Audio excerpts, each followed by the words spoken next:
Welcome to Stager Savvy, insider secrets to stage your home and sell it for more. My name is Stephanie. This is the podcast where we bring you the latest tips, tricks, and expert insights from the world of professional staging. And I'm joined by my friend and fellow staging expert, Kandice. Hi, everyone. We may be competitors in the Denver market, but we believe in abundance and collaboration over competition, and we're here to share our collective knowledge with you. So sit back, relax, and get ready to learn from the experts. This is Stager Savvy.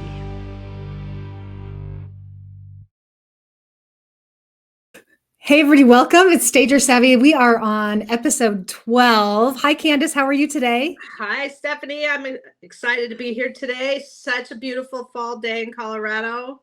Oh, man, right? Oh, sunny and warm. And who knew it was October? Love it. Beautiful out. So today we're going to talk about the timeline of a move, like all the things you need to do and sort of the order that you need to do them in, right? So important. People don't get the order correct so often. So to make everything go smoothly, we have the answers.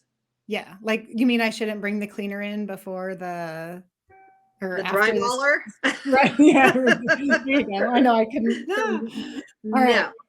Good. So first things first, where do we start? We first start with, of course, choosing an agent. Yeah. We recommend you interview a few agents so that you understand the packages that they provide for their listings. Right. I mean, are they going to provide a stager or not? Are they going to do an open house? Like all of those things that all the agents do differently. They're not apples to apples, each realtor. They all do things their own way. So you definitely want to choose one who provides a great amount of value. For sure. And somebody you feel comfortable with too. Like if it just feels off, I mean, that's part of the reason why you're interviewing, just to make sure it's somebody you're going to get along with. Like it's a kind of a long process, and you want to enjoy being around this person while you're seeing homes and while you're at the closing table and all of those things, right? And if you hire your best friend, it can possibly go wrong and cause friction in your relationship. So take that into consideration.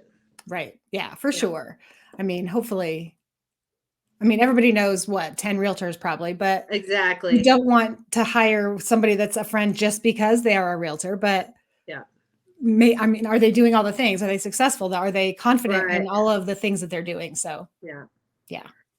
So then, of course, we got to figure out what the home is worth, and the agent will take care of that market analysis. So that's something that most homeowners don't need to actually do. Market value, we did that. Oh, well, then schedule a staging consultation.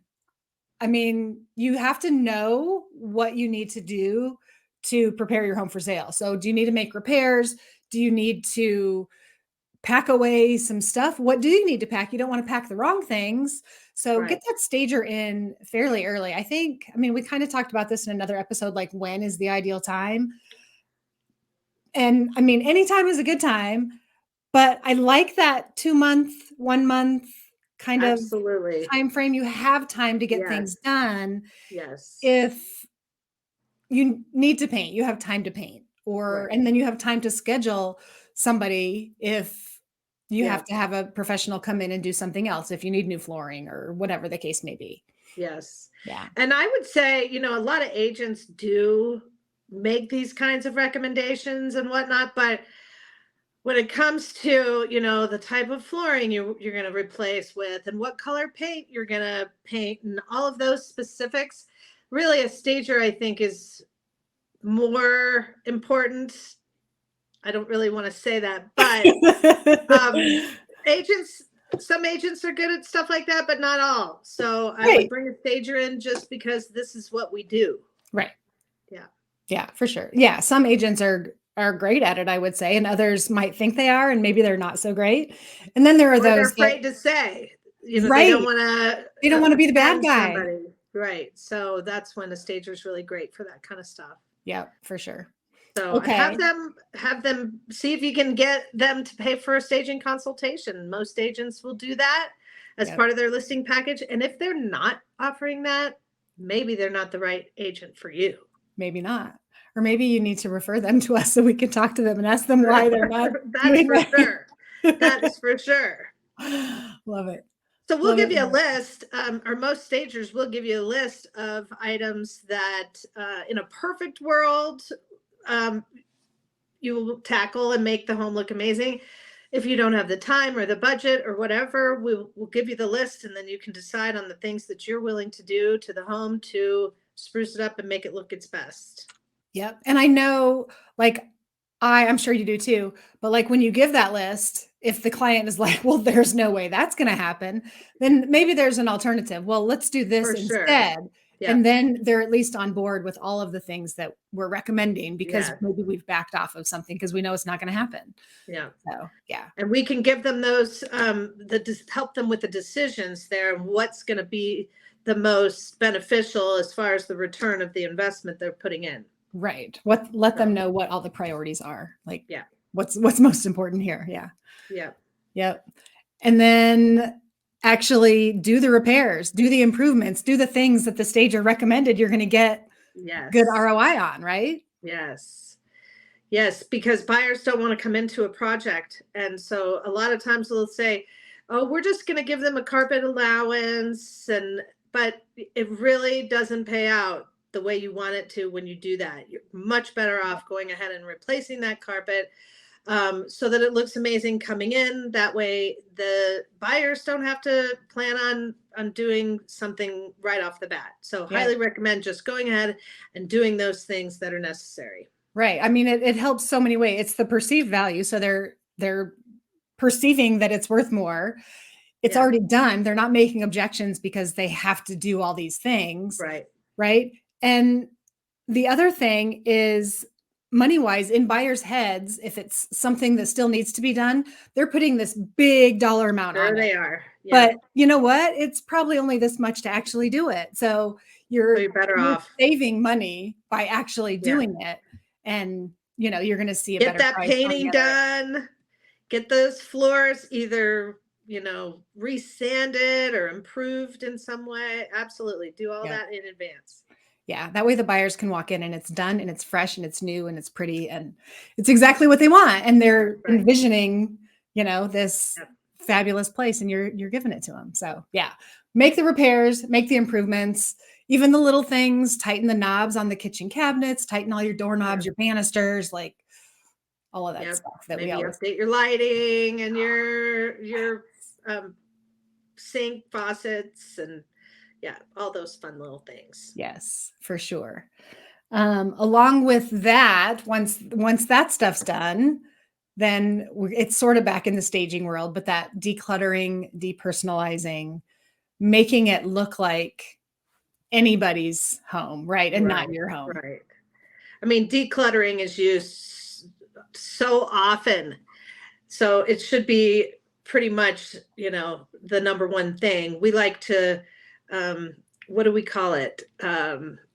Oh shoot, the word just left my head, but we don't like to use the word decluttering. Oh, we're prepacking. It has a prepacking. Thank you. It has kind of a negative connotation. So we I don't use recommend it you anymore. pre-pack. Right. And you're moving anyway. So get half the work done now, leave the Yes. other half, and then you only have half as much to do after closing, and then you're ready to go. Unless you are going to leave the home vacant and move into your new home. And then in that case, you might as well just pack it all before the stager comes in, and which is our next. Oh no, it's not our next. Our next is then to have the home deep cleaned. Yes. This is so important. Nobody wants to move into your filth. They want to come into a clean slate. And a lot of times when I'm ready to stage a home, they'll say, oh, the cleaners are coming after you stage. No, that is not how it works. Staging is the cherry on top. So the cleaning should be done first. And we're talking Q-tip clean. Clean.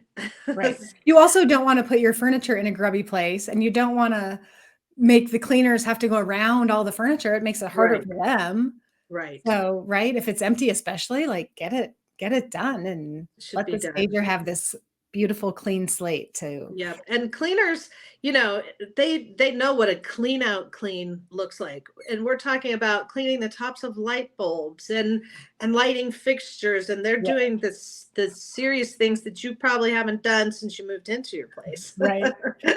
Right. And even if So- you think you're going to be the one to do the cleaning, like everybody's vision of clean is different. And if it's not up there with what those pros would do, just get a pro. You're tired, Yeah. you've packed, you've done all the things, like get a pro to do it. And Yeah. then you don't have to worry about it. And it's done to the high And level. that it should take be. that off of your list of things that you have to do. Moving is so stressful anyway, and you have so many things that you got to take care of. So That's right. I'm with you, Steph. I recommend you just hire someone who specializes in move out cleans. And Yeah. most agents do have their cleaners that they like to work with. Yeah, for sure. And if not, your stager probably does. That's true too. I know I have a couple that I like Yeah. to refer to. Yeah. Okay, this one's all you. After you Of have that deep course. clean and it's vacant, right? Of course, yes. You got to stage the property, whether it's vacant or whether it's occupied, either Right. way. I mean, if your furniture is in good shape and you just need some pizzazz and some zhuzh, most stagers can do that. If you don't have furniture in it, it's vacant, that's highly recommended you put some furniture in there. Have the stager put some furniture in there and Most develop a definitely. design plan for you that works with most people's style, I guess Right. you would say. Really neutral so that anybody can see themselves there. Because vacant Definitely. rooms, nobody's going to stay and linger and admire the bones of a house that They're the not. rooms are all vacant. They're just going to Yep. glance and be like, okay, yeah, they don't hang around as long and they have less time to fall in love that way. And then they see all the things that are wrong with the house. Right. That maybe They're all the standing out. crown molding is not snug to the ceiling, or the window frames are kind of torn up. I mean, those are the things they start to notice if there's not staging there to distract their eye. Right. For sure. Yeah. Okay. So then, Um, of course, we always recommend professional photography. I mean, if you're So going to important. have a professional stager come in, even if it's just for whether it's for a consult or for a full vacant stage, why would you let that beautifulness not be professionally photographed? Right? Happens so often that Yeah. agents will take their own pictures with their iPhones. We Yeah. see it. I see it every day when I'm, researching homes. Yeah. No, And I mean, unacceptable. phone photos have come a long way, but They have. they're not professional photos, especially of homes. You No. want to be able to see the green grass outside, and you have to be able to see how beautiful the furniture is in the space, and Yep. the professionals can kind of merge all that together and make it look so fantastic. Absolutely. Highly recommend a professional photographer. And most stagers know a few of those as well, as do agents. So Yeah. definitely Yeah. ask your agent for professional photos. Most agents, good agents, will provide that. Yeah. And that's another thing, back to the very first thing you're doing when you're looking for your agent. See if they're going to take professional photo. Like, that's one of those things to ask about. Are you going to provide staging or at least a consultation? Are you going to provide professional photos? How are you going to market it? Like, those are all the things to ask your agent when you're looking for your agent. Absolutely. Okay. Yep. Um, But then the agent creates a beautiful listing, all the Right. marketing materials with all those beautiful photographs of all the wonderful spaces in your house. yeah, you're ready to And go. starts discussing open houses and how they're going to get people in. Yeah. That's on the agent. The Right, marketing yeah. plan, the listing and the marketing plan. We really don't have much to do with it. Nope. That's definitely the agent. Yep.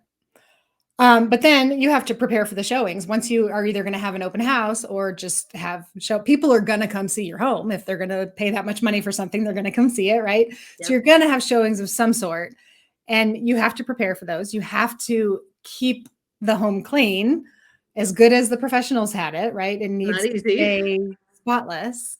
Yep. And you need to be flexible with the scheduling.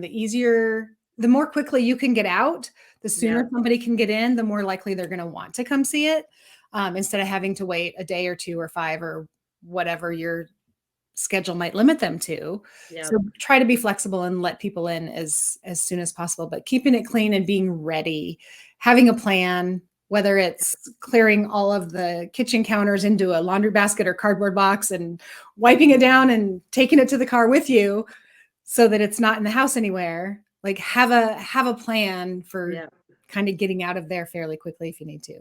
What else? Including dogs. Yeah. Yes. All signs of pets should be gone. True. In the photos and Yep. for showings, right? Although sometimes I'll leave a leash Yeah. draped over a hook, you know, because Colorado's such a dog-friendly True. Like in the mud. state. Yeah, exactly. Yeah. So That's good. all right. So then the offers are going to come flying in and you're going to discuss them with your agent and you're going to be so excited because you've made so much money on the sale of your house thanks to the staging and marketing. It looks so good. Yeah. Yeah. And then inspection and appraisal come in, and that of course is dealt with your agent, but we always recommend in staging that you leave the staging in until after the appraisal comes in, because staging affects the appraiser just like as it does the buyers. They're human too, so we recommend you keep that in there so that they appraise the property with a high value. Yes, for sure. And then you can take your staging out. Right. And usually after appraisal to closing, it's only usually a few days, maybe. Yes. So that's a good time to get it out and give the stager some time to get it out before closing. Yes. And it has to be done before closing. If the property closes with the staging furniture or whatever that's in there, it then automatically becomes the buyer's property. So it's really important that you let your stager know when the appraisal's finished and what the closing date is so that they can schedule the D-stage in the proper amount of time. Because I would imagine in your contract, in most stagers' contracts, if it's left, right, the seller is the one that's going to be paying the bill for that furniture. Yes. Yeah. Yes. So it's very important. Before you close. And stagers are busy. So the sooner you can let them know this closing date, the better they're able to schedule that D stage. And you don't want to leave it to the last minute because they may not be able to make it to the property to stage it in the right amount of time. So very important. Stagers probably need to know both of those dates, the inspection date and the closing date, so they can hopefully fit something in between. Okay. Good. Exactly. So schedule the D stage before closing. That's the time to get it out. Yep. And then right before closing, you do a final walkthrough, check out all the things, make sure it's fabulous. Well, is this the seller doing that? That's the buyers usually. Yeah. We don't need to talk about that. That's the buyers. And then you close. One other thing I'd like to talk to sellers about, and I think a lot of agents recommend this too, that they leave a welcome package for their buyer, just something to welcome them to the home, to the neighborhood, tell them where the closest park is. That's a nice idea. Maybe tell them your favorite restaurants, leave the keys and the remotes and the names of your favorite plumber, or, whatever, like just all the things that somebody who's just moved to a new place might appreciate. Such a nice idea. Yeah. So I don't know. Take that time. I think your buyers appreciate it. Mm-hmm. Yeah. I mean, not that you owe them anything, but I mean, just be a good person, right? Right. So moving is a complicated process, the whole process of moving and selling and all of that. And so if you take these notes from us and schedule things in the right amount of time, it should go quite smoothly in a perfect world. That's right. It's much easier if you know what to do when. So we've laid it out. Listen to it again, take notes, write things down, do them in the right order so that you can sell and you can be done and you can move on to that next happy chapter of your life, right? Right. And that's why we do what we do, so that it hopefully goes smoothly for you. Yes. Yeah. Very good. All right. I don't have anything. All right. Nothing else, but stay tuned. Our next episode is going to be about, what is it about? Oh, staging during the holidays and perhaps even decorating, staging to stay during the holidays. Right. But the holidays are a special time. So we have recommendations there. So stay tuned for that. And what's holiday our episode after that, Stephanie? After holiday decor, then we're going to talk about, Oh my gosh, I forget. Oh, demographics. Like, Yeah. why is it important to stage for the actual potential buyer of your home? Like, what does the potential buyer look like? And how can we showcase this specific home to them? So we're going to talk about all the different demographics and what they're looking for and all of that Yeah. good stuff. So it's going to be a Yeah. good one too. It is. So stay tuned and come back and give us a like or some Yes. comments if you're enjoying our discussions. We'd Yeah. appreciate hearing. If you have questions, let us know too. Put it in the comments so that we can answer your questions, and maybe we'll Yeah. have a Q&A session one of these days. And Excellent. And share our information to others. share the podcast. That's All right. Thanks All for tuning right. in. All right. Well, see you the next time, Stephanie, and go enjoy this beautiful fall day. I know. You too. It's a good one. I'll see you soon. Okay. Thanks, Bye. everybody. Bye-bye.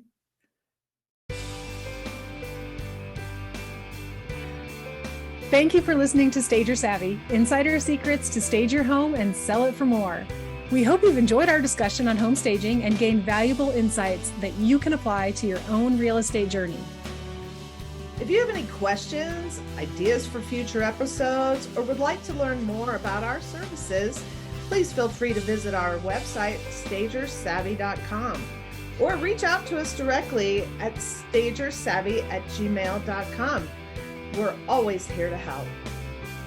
Don't forget to subscribe to our podcast to stay up to date on the latest episodes. And if you enjoyed this episode, please leave us a review. Your feedback is incredibly valuable to us and helps us improve our content and reach more people. Thanks for tuning in. We'll see you next time.